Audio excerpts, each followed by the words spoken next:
अस्सलाम वालेकुम। वालेकुम अस्सलाम। क्या नाम है आपका भाई? सर अहमद बरियार। अच्छा, अहमद बरियार साहब। अच्छा अहमद बरियार साहब, आज मेरा क्वेश्चन ये है कि रशिया और यूक्रेन की जो जंग चली हुई थी, ठीक है, उसके बारे में आपको क्या नॉलेज है और क्या आप कहना चाहेंगे? सर देखें, ये एक इंटरनेशनल पॉलिटिक्स है कि जियोग्राफिक में आप जानते हैं कि हर वक्त कोई ना कोई जंग चलती रहती है।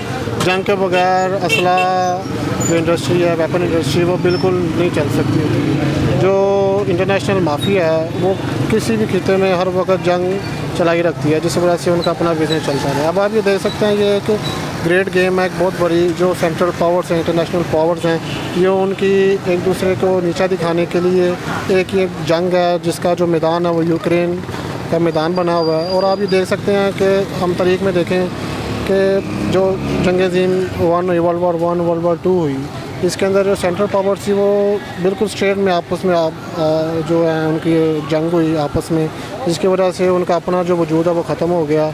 लेकिन अब जैसे दुनिया जदीद हो चुकी है, उस हिसाब से अब जंगें भी जदीद होनी शुरू हो चुकी हुई हैं। अब ये जो हाइब्रिड वॉर है, ये कुछ सॉफ्टवेयर के मैदान में लड़ी जा रही है, कोई मईशत के मैदान में लड़ी जा रही है, कोई किसी का पानी रोका जा रहा है। अब ये जो यूक्रेन की जंग है, ये इसका इसका जो कसूरवार है वो एक अमेरिका है, जो कि पूरी दुनिया को तबाही करने में लगा हुआ है और खुद वो अपनी मईशत मजबूत से मजबूत करता जा रहा है।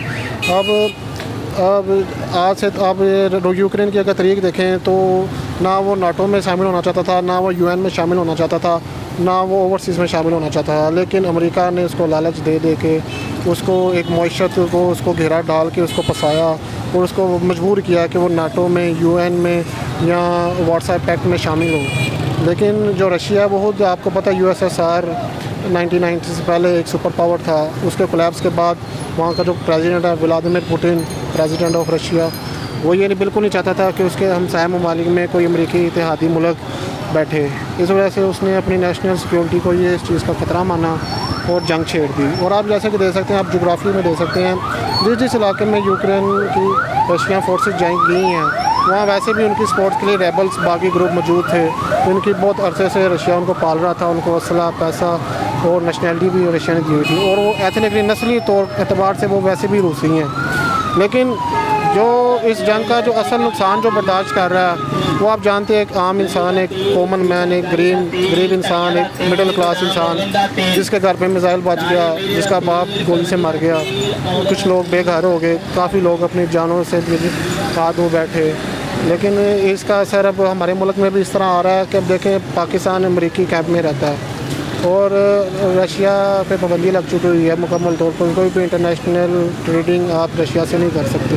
इसकी वजह से हम ना रशिया से ऑयल खरीद सकते हैं, ना गैस खरीद सकते हैं। उस वजह से हमें इंटरनेशनल मार्केट से बहुत महंगा तेल लेना पड़ता है, जिसकी वजह से हमारी मुल्क की मईशत बहुत ख़राब हो चुकी हुई है।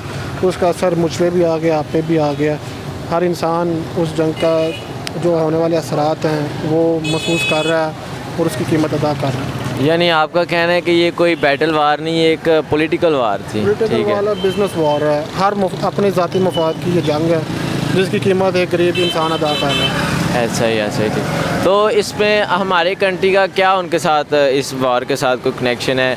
और इसके अलावा मैंने सुना है को खान साहब का भी इसमें थोड़ा बहुत था रोल, मतलब कि कोई उधर गए थे, कोई बातचीत, वो काइंडली वो बताइएगा। सर जी देखें जी, दुनिया हमेशा लेफ़्ट विंग और राइट विंग के हिसाब से चलती है। दो सुपर पावर्स होती हैं, आपके मुल्क को किसी ना एक कैंप पे जाना पड़ता है। ऑफिशियल तौर पे पाकिस्तान अमरीकी कैंप में है, लेकिन जैसे कि आप देख सकते हैं, खान साहब ने यूटर्न एक मारा था, वो रशिया गए थे, उन्होंने रशिया के साथ एक अच्छे ताल्लुकात कायम करने की कोशिश की, लेकिन उनकी अपनी हुकूमत नहीं बची, जिसकी वजह से वो चीज़, वो दौरा एक क्या कहते हैं गैर ज़रूरी और नाकाम दौरा साबित हुआ। लेकिन अब जो हमारा मुल्क है वो ज़्यादातर इस जंग में न्यूट्रल है। सही हो गया, सही हो गया। अहमद भाई देखें, पाकिस्तान में आपके सामने कितनी महंगाई है, ठीक है, और हर चीज़ यहाँ पे कि छोटी से छोटी चीज़, शैम्पू से लेके बड़े से बड़ी चीज़, गाड़ियाँ तक महंगी हो गई हैं, ठीक है। तो ये सिर्फ पाकिस्तान में महंगाई हुई है कि ऑल ओवर के, इसके बारे में कुछ बताएं। सर जी, जब पाकिस्तान में जो महंगाई हुई है ना, ये खाली इस मुल्क में नहीं है, पूरी दुनिया में महंगाई हो चुकी हुई है। तो इसका सर आप इस तरह देख सकते हैं कि पूरी दुनिया को दो जो है ना, जो इदारे हैं वो चलाते हैं। एक IMF है, एक वर्ल्ड बैंक है, और ये अमेरिका के प्लेटफॉर्म से चलते हैं। तो वहाँ की जो अशराफिया, जो हेजमनी है अमेरिकन, वो जब चाहे, क्योंकि पूरी दुनिया इन इदारों पर चलती है और वो इदारे दुनिया को कंट्रोल करते हैं, तो वो चाहें तो महंगाई भी कर सकते हैं और वो जो है प्राइसेस कम भी कर सकते हैं। तो कोरोना वायरस के बाद जो आने वाली शॉर्टेज हुई है, जो चीज़ें हुई हैं, आप जानते हैं ना कि इस टाइम इंसानों की तादाद बहुत बढ़ चुकी हुई है, वसाइल की कमी हो चुकी हुई है। तो IMF और वर्ल्ड बैंक की जो मिक्स करता जो उन्होंने यूनियन बनाई थी, उन्होंने पूरी दुनिया के पेट्रोल, गोल्ड, डॉलर का रेट जैसे ऊपर किया, तो ज़ाहिर बात है पूरी दुनिया में महंगाई आई, उसका असर पाकिस्तान पे भी आया। ठीक हो गया, ठीक हो गया। तो जैसा कि भाईजान को माशाल्लाह से अच्छा खासा इल्म है जनरल नॉलेज का, ठीक है, तो इन्होंने हमें बताया कि एक तो महंगाई के बारे में बताया, दूसरा जो वॉर इस वक्त जिसकी वजह से काफ़ी ज़्यादा इश्यूज़ चले थे, ठीक है, तो हम इनके एक तो शुक्रगुज़ार हैं, इन्होंने हमें इतना नॉलेज दिया। तो दूसरा इंशाल्लाह आपसे नेक्स्ट वीडियो में मुलाकात होगी और इनसे भी मुलाकात होती रहेगी।